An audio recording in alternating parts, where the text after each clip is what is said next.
creyó que se me olvidaba el Premio Nobel de Química 2010. ¿Cómo puede ser? Le he mencionado los premios Nobel del año 2010 en estas 3 presentaciones de Índigo, siguiendo el mismo orden en el cual fueron anunciados esos premios. De los premios relacionados con cuestiones científicas, el de química fue el tercero en ser anunciado. Este año le corresponde a Richard Heck, Eiichi Negishi y Akira Suzuki. ¿Por qué? Pues porque ellos descubrieron la catálisis del paladio. Ah, pues qué padre, muy bonito. ¿Y para qué sirve?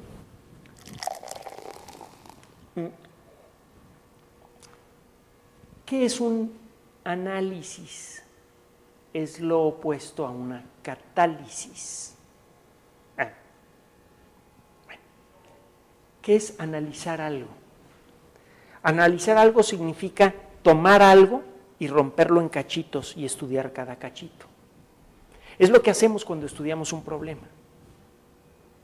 En lugar de tratar de absorber todo el problema de golpe, tratamos de dividirlo mentalmente en segmentos que podamos estudiar.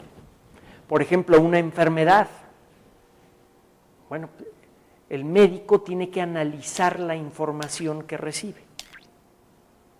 Tiene que ver cuáles son los resultados de los laboratorios, qué dicen los rayos X, cuál es la colección de síntomas y consultarlos en libros de fisiología médica, etcétera, etcétera. Ese es el proceso por el que parte el médico para enfrentar la situación de un paciente que acaba de llegar. Mentalmente descompone, analiza el problema en fragmentos. Es mucho más fácil comerse un pastel a rebanaditas que tratar de metérselo todo en la boca. Lo mismo pasa con los problemas. Ahora, la catálisis pues, es el fenómeno opuesto. Tiene usted muchos pedacitos y los junta para formar un todo, que es la catálisis del paladio. Bueno, desde que la medicina comenzó a tomar su forma moderna, a finales del siglo XIX, principios del XX, hemos descubierto miles de sustancias que tienen un gran valor médico. Por ejemplo, antibióticos, por ejemplo, analgésicos para calmar dolores, etcétera, etcétera, etcétera. Algunas de esas sustancias son muy difíciles de obtener. Por ejemplo, hay algunos antibióticos que solamente se pueden conseguir en lo que sudan ciertas bacterias que existen en el fondo del mar cerca de la isla de Pascua. Y es el único lugar donde aparecen estas canijas bacterias. Si yo necesito varias toneladas de esta sustancia, ¿cómo demonios le hago? Cada bacteria produce una cantidad ridícula de estas sustancias. Yo podría cultivar estas bacterias, no es un proceso muy difícil, o cuando menos no siempre lo es, y podría tener tanques gigantescos de almacenamiento llenos de estas bacterias, y luego podría purificar miles y miles de litros de líquido para extraer una cantidad pequeña de la sustancia necesaria para atender a las personas enfermas que necesitan de la rapamicina, que es la sustancia de la que le estoy hablando. Y la uso de ejemplo, pero hay un montón de otras sustancias que están en la misma situación. Es más, la misma penicilina tan común la produce un hongo. Bueno, hay varias especies del mismo hongo. El hongo se llama Penicillium. El Penicillium produce esta sustancia, se llama penicilina en su honor. Y cada honguito produce una cantidad ridículamente pequeña de penicilina. Para juntar suficiente penicilina para una capsulita, habría que llenar una habitación enorme con panes echados a perder o fruta echada a perder con hongos de penicilina y luego someter a todo eso a un proceso carísimo de aislamiento.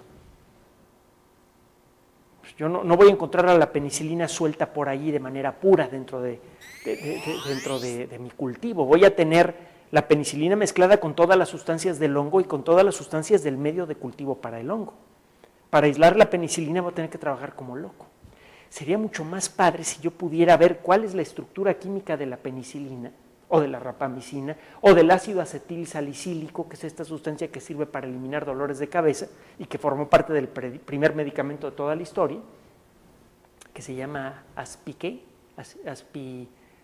estas pastillitas para el dolor de cabeza, ya sabe usted cuáles. Bueno.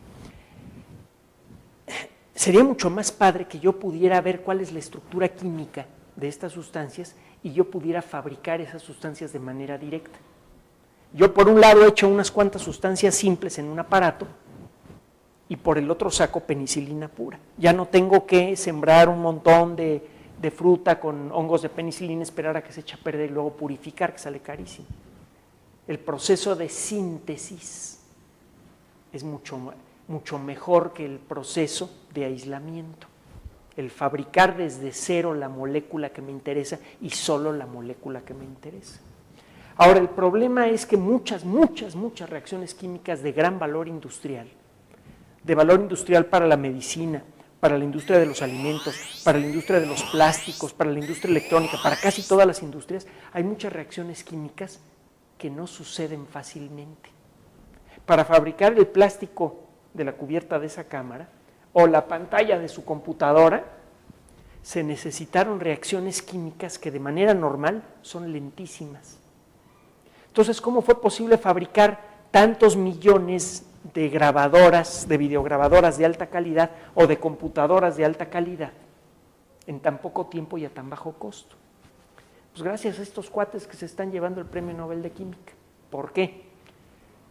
Ellos se dieron cuenta que ciertos átomos tienen la capacidad de catalizar reacciones químicas. ¿Qué significa esto?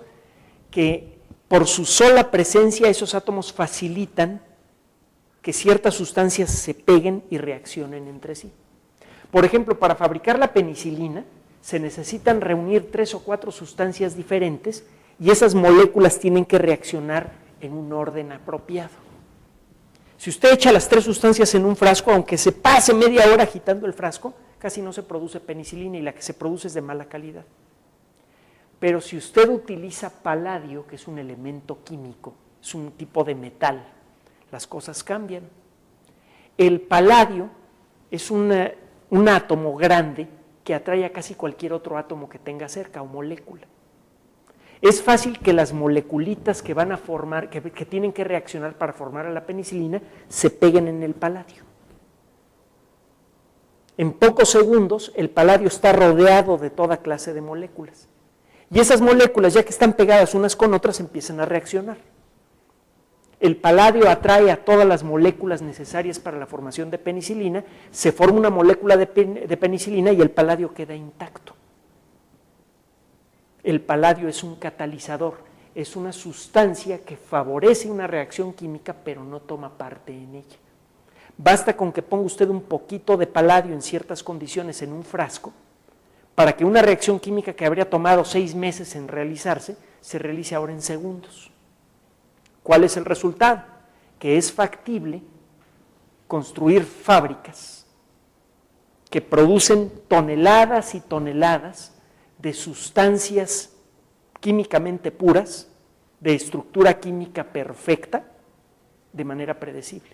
¿Quiere usted fabricar 5 toneladas de penicilina pura? No hay problema, con la ayuda de los sistemas de catálisis. Esto en el pasado era imposible. Fabricar 5 toneladas de penicilina era más de lo que podía hacer la economía de los Estados Unidos durante la Segunda Guerra Mundial. Por mucho dinero y mucho esfuerzo que hubieran puesto la enorme industria de los Estados Unidos, no habría podido fabricar en un solo día 5 toneladas de penicilina. Ahora fabricar 5 toneladas de penicilina es solamente cuestión de un poquito de dinero. No es problema gracias a estos caballeros. Y lo mismo se puede decir de un sinfín de sustancias de gran valor para todas las industrias del planeta. Vaya que es un trabajo importante. Nos vemos. Escríbame. Ya ve que estos temas le gustan a usted. Dígame qué temas le gustan. Yo le hago caso. Escríbame. Nos vemos. Y tómese su cafecito.